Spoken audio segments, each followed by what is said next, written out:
नमस्ते दोस्तों, कैसे हैं आप सब। तो आज फिर हम 2-3 दिन से कर रहे थे सीईटी के previous year questions math science के, वही कंटिन्यू करेंगे। ठीक है, तो फर्स्ट क्वेश्चन क्या है। A 10 metre wide path is made all around the outside of a rectangular field 120 metre long and 75 metre wide but will with the area of path.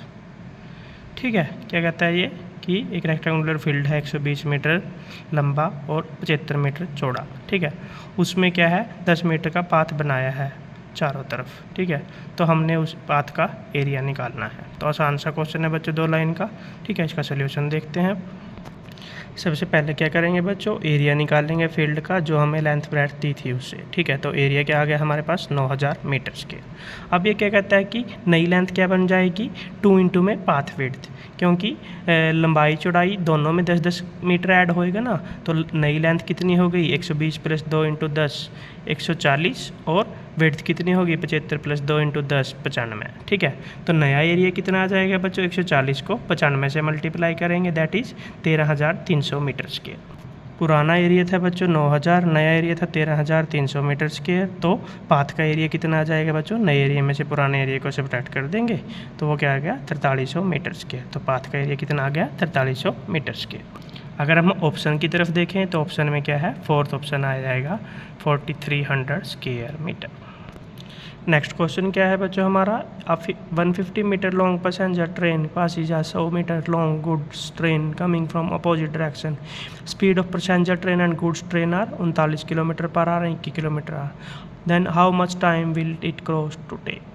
ठीक है, हमें क्या दी है, ट्रेन्स की 2 ट्रेनों की लंबाई दी है, दोनों ट्रेनों की स्पीड दी है और वो एक दूसरे के अपोजिट डायरेक्शन में आ रही हैं। तो हमें ये बताना है कि वो कितने टाइम बाद क्रॉस करेंगे। तो आंसर देखते हैं बच्चों इसका। सबसे पहले तो बच्चों क्या किया, हमने दोनों ट्रेन की लेंथ को ऐड कर लिया, तो टोटल डिस्टेंस कितना हो गया 150 metre and 100 metre, that is 250 metre. अब ये क्या कहता है कि दोनों ट्रेन की स्पीड को भी ऐड कर लो, तो वो स्पीड कितनी होगी 39 kilometre per hour plus 21 kilometre per hour is equal to 60 kilometre. अब ये क्या कहता है कि जो किलोमीटर पर आवर है उसको मीटर पर सेकेंड में कन्वर्ट कर दो, तो वो आ गया हमारे पास 50/3। अब हमें पास क्या है, स्पीड भी है डिस्टेंस भी है। टाइम का फॉर्मूला क्या होएगा, distance upon speed. Total distance था बच्चों 250 मीटर, टोटल स्पीड है बच्चों 50/3, तो हमारे पास टाइम कितना आ जाएगा 15 सेकेंड। 2 ही लाइन का क्वेश्चन था ना। अगर हम इस क्वेश्चन में देखें तो हमारे पास ऑप्शन क्या आ जाएगा बच्चों बी 15 सेकेंड। क्वेश्चन क्या है बच्चों, 2 टैप हैं। ठीक है, एक टैप 37.5 मिनट में भरता है, एक 45 मिनट में एक टैंक को फिल करता है। अब ये क्या कहता है कि दोनों टैप चल रहे हैं, हमें क्या करना है वो टाइम बताना है कि आधा घंटे में क्या है बंद कर देंगे हम टैप बी को। ठीक है, तो ताकि टैंक है जो आधे घंटे में भर जाए। हमें क्या बताना है कि कितने मिनट बाद हम जो टैप बी है उसको बंद कर देंगे ताकि जो टैंक है वो आधे घंटे में फिल हो जाए। तो क्वेश्चन आसान सा है, देखें अब इसका सोल्यूशन। सबसे पहले बच्चों इसके सोल्यूशन के लिए क्या कहता है कि वर्क रेट निकालेंगे टैप ए का और टैप बी का। तो टैप ए के लिए 1/37.5 टैंक पर मिनट और टैप बी के लिए 1/45 टैंक पर मिनट। ठीक है, सेकंड स्टेप में ये क्या कहता है कि बच्चों हमें जो आधे घंटे में फिल करना है ना टैंक, तो आधे घंटे में फिल करने के लिए जो वर्क रेट था ए का उसको अगर हम आधे घंटे से ज़्यादा 30 मिनट से मल्टीप्लाई कर दें तो हमारे पास टैंक का कितना पोर्शन आ जाएगा 4.5 ऑफ टैंक। तो ठीक है, अगर टोटल पोर्शन 1 है बच्चों तो इसमें से 4.5 ए ने भर दिया, तो बी कितना भरेगा 1 - 4.5 4/5 और 1/5 ऑफ टैंक। तो बच्चों रिमेनिंग पोर्शन कितना बचा था 1/5, वर्क रेट बी का कितना था 1/45, तो टाइम क्या आ जाएगा remaining portion divided by work rate, that is 1/5 divided by 1/45, that is 1/5 into में 45, दैट इज़ 9 मिनट। तो टैप बी है जो हमें वो 9 मिनट बाद बंद करना पड़ेगा ताकि आधे घंटे में टैंक फिल हो जाए। अगर आप ऑप्शन की तरफ जाओगे तो ऑप्शन हमारे पास क्या आ जाएगा सी। नेक्स्ट क्वेश्चन क्या है बच्चों, TV was sold for rupees 1230 at a loss of 18%, it is sold for 1600, what percentage of profit और लॉस इट हैज़। ठीक है, हमें एक टीवी है बेच दिया हमने 1230 का, तो उसमें लॉस हुआ 18%। अभी क्या कहते हैं कि अगर उसको 1600 में बेचें तो कितना परसेंट लॉस होएगा प्रॉफिट होएगा, वो बताना है। आसान सा है, 2 लाइन का क्वेश्चन है, आंसर देखते हैं अब इसका। सबसे पहले बच्चों क्या है इसमें कि जो सेलिंग प्राइस है उसका फॉर्मूला क्या होता है, CP cost price multiply 1 minus loss percentage. तो सेलिंग प्राइस था 1230 रुपये, CP हमें पता नहीं, और लॉस परसेंटेज कितनी थी 18%, तो CP इंटू में 1 माइनस 18/100 हो गया। तो यहाँ से हमारे पास CP क्या आ गया बच्चों 1500, मतलब कि हमने उसको कितने में लिया था 1500।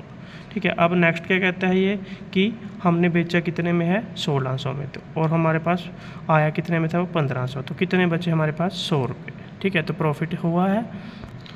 और अगर बच्चों प्रॉफिट की परसेंटेज निकालनी हो तो profit divided by CP into में 100, तो प्रॉफिट 100 रुपये, सेलिंग प्राइस था उसका परचेजिंग प्राइस था 1500 रुपये इंटू में 100, तो 1/15 इंटू में 100 दैट इज़ 6.67%। फॉर्मूले 2 ही फॉर्मूले बच्चों यूज हुए इसमें, और हमारे पास क्या हो गया कि हमें उसको 1600 रुपये में बेचने का प्रॉफिट हुआ है कितना 6.67% या 6/2/3, फर्स्ट ऑप्शन आ जाएगा।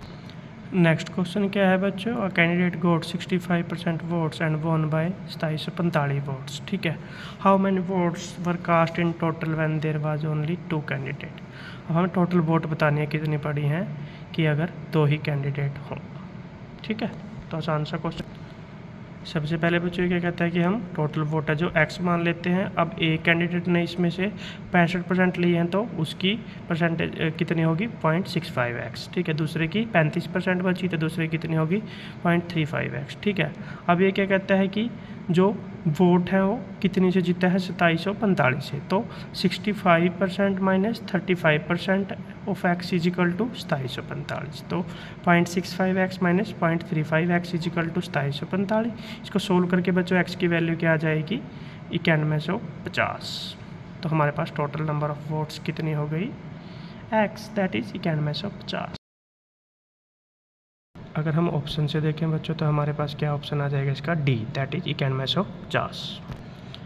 नेक्स्ट क्वेश्चन क्या है बच्चों कि अगर 434 को 14 से डिवाइड करें तो 31 आता है। ठीक है, अगर 0.0434 को 14 से डिवाइड करें तो क्या आएगा।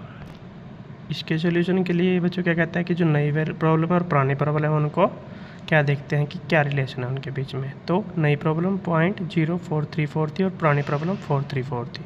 ठीक है, तो पुरानी और नई प्रॉब्लम क्या है कि जो नई प्रॉब्लम है वो 0.0434 क्या है 1/10,000 टाइम ऑफ पुरानी प्रॉब्लम, दैट इज़ 434। ठीक है, अब ये क्या कहता है कि जो हमारे पास रिजल्ट था पहले 31 आया था, तो नए रिजल्ट को अगर हम 0.001 से मल्टीप्लाई कर देंगे तो हमारे पास नया रिजल्ट आ जाएगा, दैट इज़ 0.0031।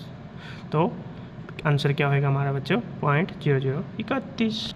अगर ऑप्शन से देखोगे बच्चों आप, हमारे पास इसका क्या ऑप्शन आ जाएगा, सी ऑप्शन आ जाएगा 0.0031। ठीक है, तो पुरानी और नई प्रॉब्लम के बीच में रिलेशन देख के उसको आंसर से मल्टीप्लाई कर दिया जो पुरानी प्रॉब्लम का था। आज का लास्ट क्वेश्चन है बच्चों, क्या है कि अगर boat goes upstream at a speed of 21 kilometre returns the same distance at 28 kilometre per hour, what is the average speed. ठीक है, जा रही है अप स्ट्रीम में 21 किलोमीटर से, आ रही है वापस 28 किलोमीटर से। ठीक है, हमें एवरेज स्पीड निकालनी है टोटल जर्नी की, तो वो क्या होगी बच्चों देखते हैं अभी इसका सोल्यूशन। कहता है कि हमें अप स्ट्रीम के लिए लिख लिया 21 किलोमीटर पर आवर, उसको ए मान लिया। डाउन स्ट्रीम के लिए 28 किलोमीटर, उसको बी मान लिया।